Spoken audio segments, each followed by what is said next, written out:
Hey there, my name is Doster Andrew Lake, and what you're about to listen to is a preview from my audiobook, Stoic Experiencing, a synopsis for sex, love, life, and soul.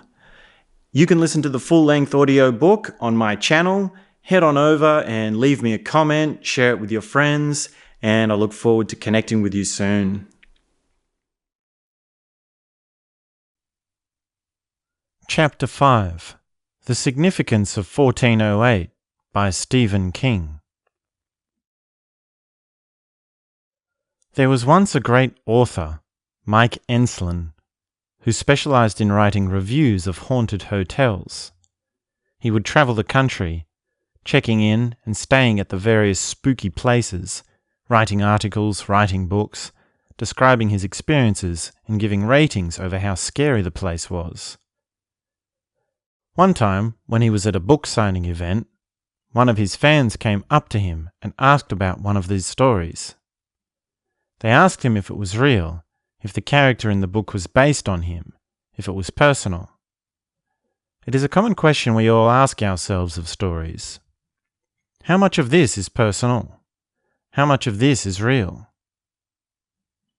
But Enslin insisted it was just a story. The character was not based on his own life, and it had nothing to do with anything more than a fantasy world he had created.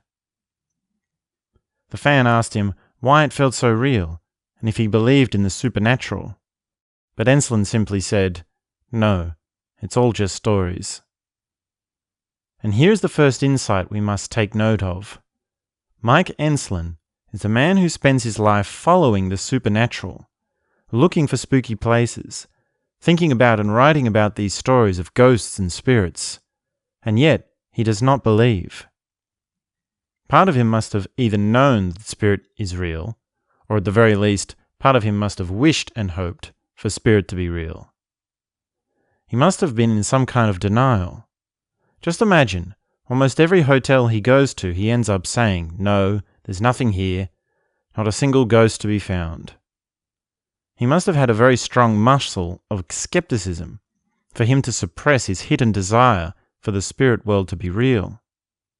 It says everything about him that he told himself so undoubtedly that the spirit world is not real.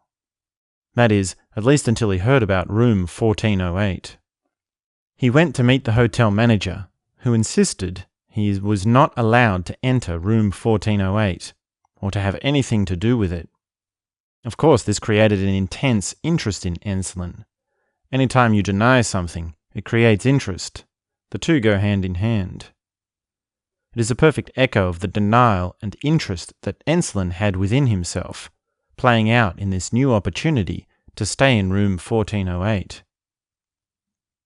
People say love is just a game, but then when the right person comes along, they fall in head over heels. People say the preacher has no purpose in modern society. But then when a friend dies, they search for someone to help find the right words to say. Mike Enslin would say that ghosts don't exist, but then, when he heard about room 1408, he insisted to see it for himself. The hotel manager explained to Enslin that many people had died in that room. People had died terrible deaths in all sorts of ways. There had been multiple suicides, multiple murders, and a whole host of deaths of natural causes. The manager had an entire book of evidence with news articles, police reports, photos, autopsy papers, and even his own personal notes. And even with all this evidence and the hard insistence of the hotel manager, denying him access to the room, Enslin still wanted to be in that room. And here's the next important insight. A man who is warned of the dangers of death may take no heed of such warnings. A man who is told he will die if he continues his current course of action will ignore all the warning signs and continue on. How many thousands of examples may we see of such a scenario? An alcoholic is told he will become sick and lose his health if he does not stop drinking, but he keeps drinking. A woman in an abusive relationship is told she will be in danger if she does not leave the relationship. but she continues on with the relationship. And I tell you now, there is a tremendous importance in learning the ways of meditation, personal development, and personal transformation, and you sit there listening to these words as if they are meant for someone else. It is the justice of the universe that brings demise to the person who did not hear the warning calls. There is no escape from karma. And against all the warnings of the hotel manager, Mike Enslin entered room 1408. Once he is in the room, everything seems normal for a time. But as the story unfolds, strange things start happening. It is not exactly clear at what point Enslin can no longer deny to himself what is going on, but no doubt it takes a great tragedy for him to be brought to a state of surrender. He wrestles with his surrounds, trying at first to outsmart the room, then trying his hand at violence, smashing a chair against the wall. As things come to an apparent climax, the whole room changes again and becomes exactly the way it was when he first walked in. The phone rings, and the dystopian voice of the reception lady explains how he must relive his experiences over and over again, or he may check out. And here is the next major insight, with the phrase check out being a euphemism for suicide. If you live in denial, you may be brought to a point where it appears you have no other option. When you struggle with your surrounds, you may be brought to feel as though there is no way out.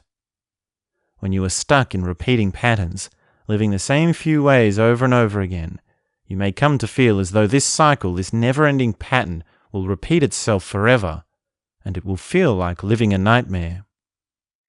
Lucky for us, Mike Enslin is the hero of the story, just as you are the hero of your story. He chose to continue on and find his way into new depths of his being. He wants to continue on. He wants to find a way out. But the only way he knows how to contend with his surrounds is to struggle. He manages to connect his computer and attempts to work towards his escape. While sending messages, he manages to make contact with his previous girlfriend.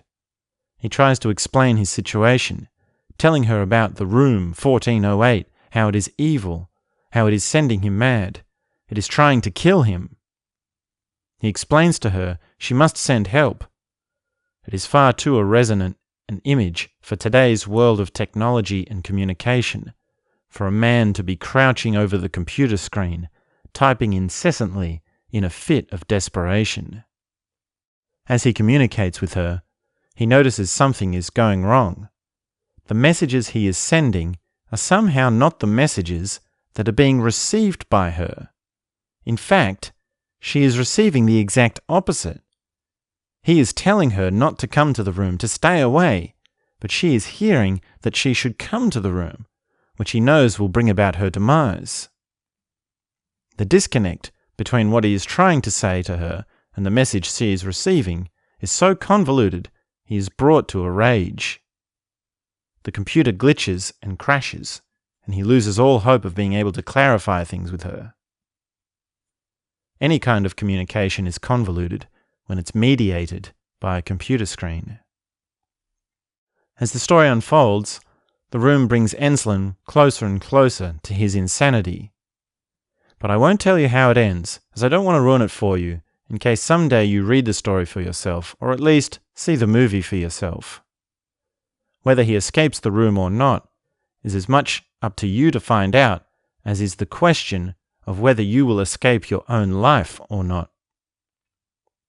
We each of us can either escape the life we are trapped inside, or we may buckle under its pressure.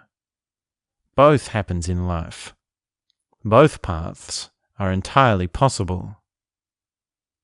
What we can learn from Mike Enslin and his experience of room 1408 is that the world within and the world without functions as reflections and interactions.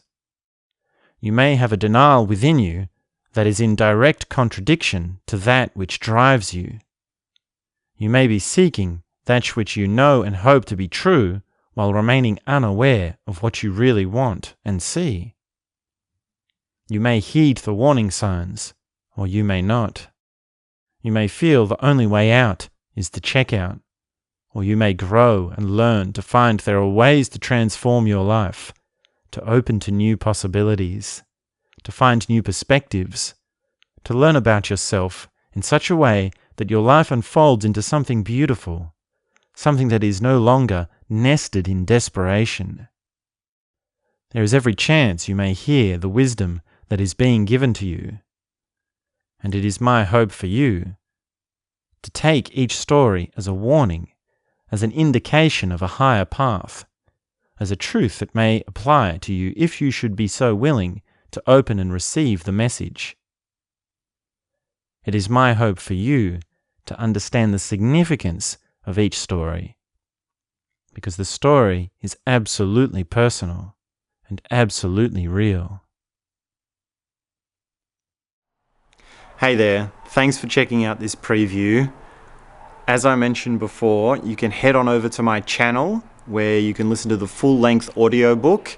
It's also on my podcast where you can listen to it on audio. And I also have a website where you can check out some of the things that I'm up to. I'm running body awareness workshops, and you can find out a little bit more about me and what I'm on about. So thank you so much for checking this out. Leave me a comment so I know that it's getting through, that the message is getting through, and please do share it with a friend. That will help me greatly with some exposure. So yeah, I'm very glad to be sharing these ideas and sharing this message with the world. So thank you so much. Great to connect with you, and I look forward to seeing you at one of the workshops, speaking with you soon, connecting with you soon in some way or another. So thank you very much. Stay safe, stay beautiful, and I'll talk to you soon.